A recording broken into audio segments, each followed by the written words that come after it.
on from yesterday's first gameplay teaser trailer for Black Ops 6 Zombies DLC 4, Treyarch has just shared yet another gameplay teaser trailer, set many hours after teaser 1 and continuing the analog horror vibe. It is short but sweet, containing some very exciting details. I'm going to play it through now, we're going to break it down afterwards. If you're excited by what you see, smash the thumbs up button, here we go. Look at you, connecting the dots all on your own.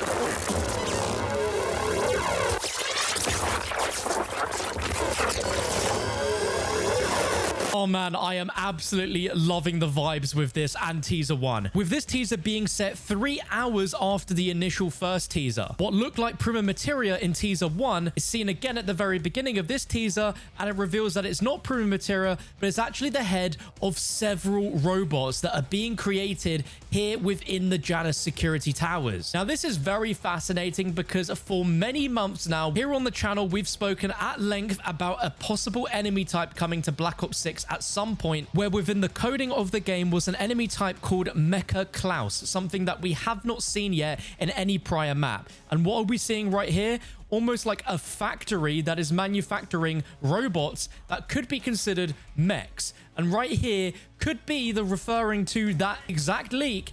And what we're seeing here is a factory manufacturing this enemy type called Mecha Klaus. Now, of course, with a name of Klaus, it sounds very familiar to Klaus the robot that we got to see in Mauer der Toten. We know at the very end of that map, he sacrificed himself and walked into the Dark Ether in order to save our characters and the world with those nuclear warheads. And we don't actually know what happened to him in terms of canon after this moment. He's in Black Ops 6 right now as an operator, and we have no real idea why. But you can visually see there is a difference in the model from Cold War to now, assuming that he took some damage from that inside the Dark Ether, but we haven't had an explanation on how he's returning, if he is returning inside of zombies. What we're seeing here is clearly something that's at the very least inspired visually by Klaus, as we have several robots hanging on conveyor belts like something out of Area 99 with the mannequins. What exactly Richtofen was up to creating these robots, we don't know right now, but the likely chance is that these are Mecha Klaus. And what seem to be completely stationary, unoperable robots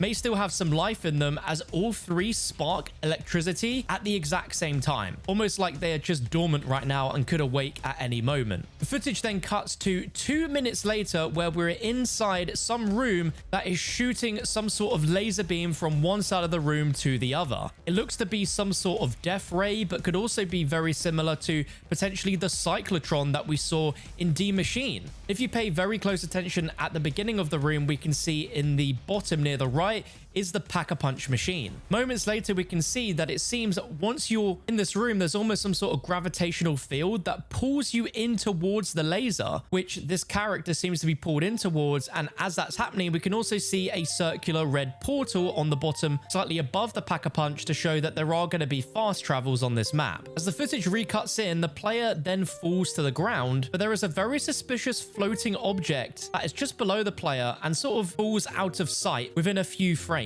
Maybe I'm looking into this way too much, but that does seem quite suspicious. As the player lands back down on the floor again, we can see that the body cam footage goes back into being color, and the character looks up towards this huge cyclotron light, where the Pack-a-Punch machine is now to the right of the ray, when just before it was on the bottom to the left. I'm not sure if that means the Pack-a-Punch machine can actually move due to this death ray and coming into contact with it, or if that's just some sort of oversight in this clip. I have no idea. But in the final moments, the character stares up at the death ray almost in shock, like as if something could appear out of it. And it's hard to say exactly what this is, because it does give me cyclotron vibes. It also gives me the sort of portal teleporter vibe that we saw in Forsaken, where upon first interacting with it, we got ourselves an abomination. I don't know if this is teasing potentially the fact that this is how the new enemy type of the map spawns in, but it also shows that the Pack-a-Punch room itself could be an environmental danger where we, the player, might need to actually attain something in order to not be pulled into the gravitational pull of this laser. This clip was posted with the caption, "All hell has broken loose at Janus Towers." Again, confirming that this is indeed the Janus Towers that we see at the end of Shattered Vale, and we know that this map is going to be called The Reckoning.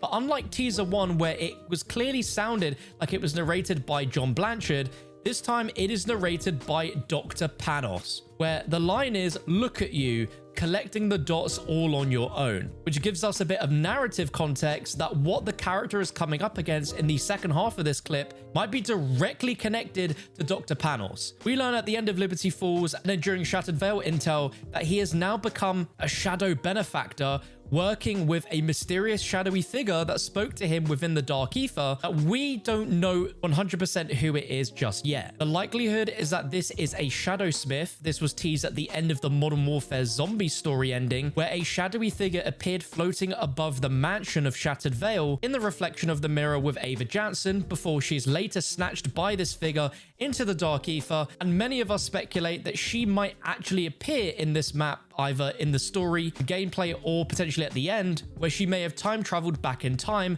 with this Shadow Smith that we see. The narrative backstory is whilst Panos was in the Dark Ether, he met the unknown person he had met in his dreams for the first time, who promised him not only a way out of the Dark Ether, but also power, forbidden knowledge, and a reckoning for his enemies. We can see that that is pretty much a tongue-in-cheek reference to the final map's name, The Reckoning. But by also proving to Panos that he could master the Dark Ether, Panos accepted the unknown person's promises and secretly became his secret agent. And what we're seeing in this teaser is the ramifications of becoming that secret agent. This could potentially be opening a rift from the Dark Ether into our reality in order for this shadowy benefactor to make his way into this world. As I said earlier, this room right at the end gives me very heavy Forsaken vibes, looking extremely reminiscent to it. And I get the impression that this could be some sort of cyclotron or something that is able to create rifts into the Dark Ether. I mean, let's think logically here. At the end of the day, this is a facility that was created and ran by Edward Richtofen for Project Janus, and we still don't know entirely what the whole point of Project Janus is. We learn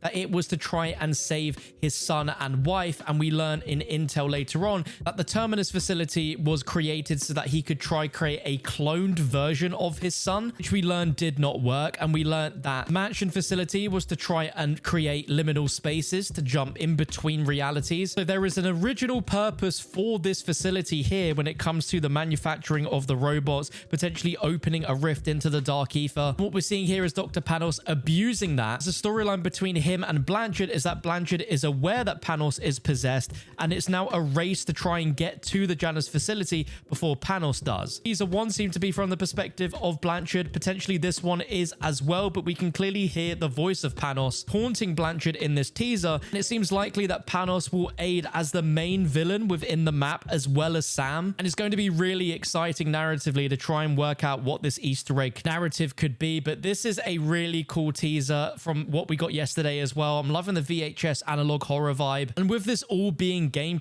it makes me question if this is from a gameplay trailer that we're going to be getting soon. Is this part of a intro cinematic cutscene that shows in-game footage like this as part of a bigger CGI cutscene? It might be Hopium, but for the finale, you would hope that there would be an intro as well as an outro cutscene. That about wraps up everything I can decipher from this. If there's anything else that you guys have discovered that I've not mentioned, please let me know in the comment section down below. It's clear that with yesterday's teaser, today's, there probably will be a teaser tomorrow, so to make sure you don't miss out on the moment it drops, as well as a full detailed breakdown, consider subscribing and turning on the bell. It is absolutely free. If you've missed the last teaser, then feel free to click this box appearing on your screen right now, but this also could be a box taking you to the next teaser. So what are you waiting for? Go click it, and I'll see you there in a moment.